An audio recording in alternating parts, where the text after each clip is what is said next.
Howdy. With this essay, just want to go over figurative language. If you've had some concerns about it, I just want to expand on what I mean and give you some examples.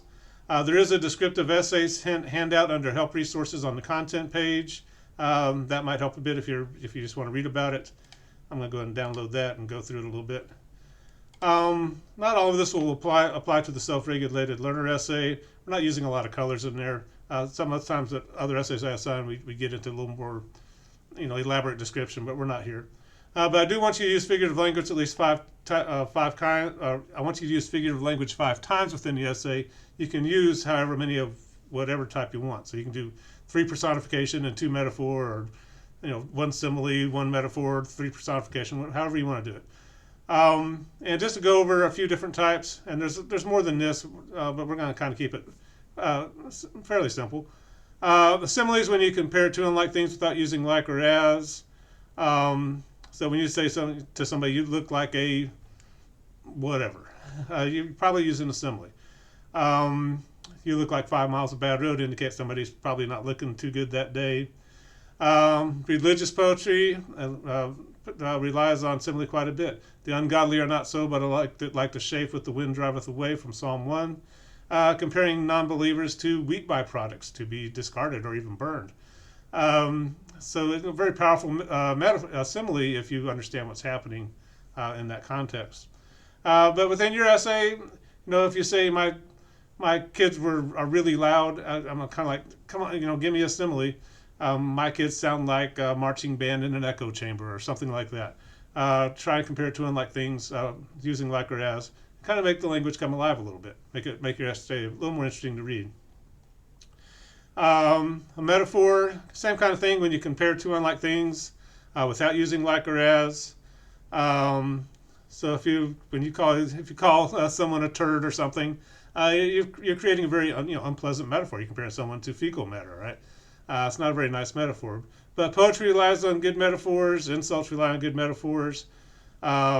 And just the idea, if you're going to try and describe God, it's going to probably have to be through simile or metaphor. You can't get out a measuring tape and measure God, at least in the Western tradition. So, it's you got to use the metaphor. The Lord is my shepherd is a good example. And sometimes metaphors can be confusing, particularly to non-English speakers. If you tell someone from China it's raining cats and dogs, they're going to look at you like, what? English relies on these idioms and these metaphors and similes. We like to do that, and it makes English very difficult to learn sometimes. Personification, giving a human trait to a non-human object.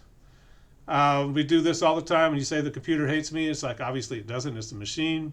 But sometimes it sure feels like it does, and you're using personification to indicate how frustrated you're getting.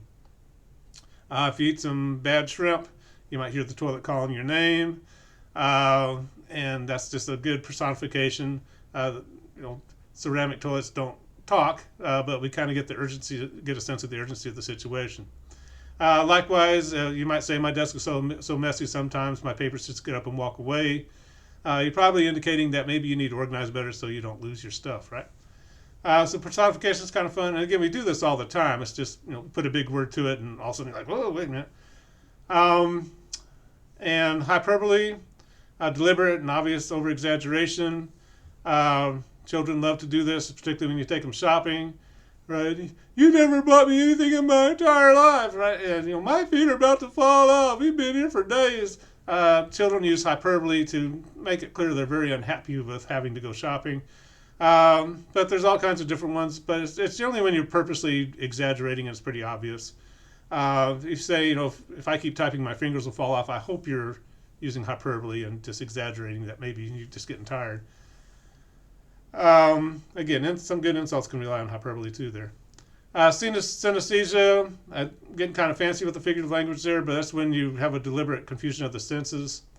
Whenever somebody farts, it's like, oh my God, the fog's coming here. I can see it hit. It's about to hit me. Farts you can't see a fart. But you want to describe what it's like to experience that fart and use synesthesia and confuse the senses for that effect. Amazing Grace, how sweet the sound from the hymn. Sound doesn't have a taste, but we understand what the writer's saying. hopefully that just and what's it the sound of is kind of an interesting question. So a lot of interesting figurative language just in that one line. And verbal irony, this can be kind of hard sometimes, but that's kind of when you're using sarcasm, saying the opposite of what you really mean. So when somebody cuts you off in the streets, like "way to go, smooth move, X-lax," right? You're using that verbal irony when you don't really trying to indicate your displeasure with somebody. I do that with my kids quite a bit. Can you please make me a little later? Can you just goof off and stay in the bathroom so we can just? I love being late to church or school or wherever we're trying to get to.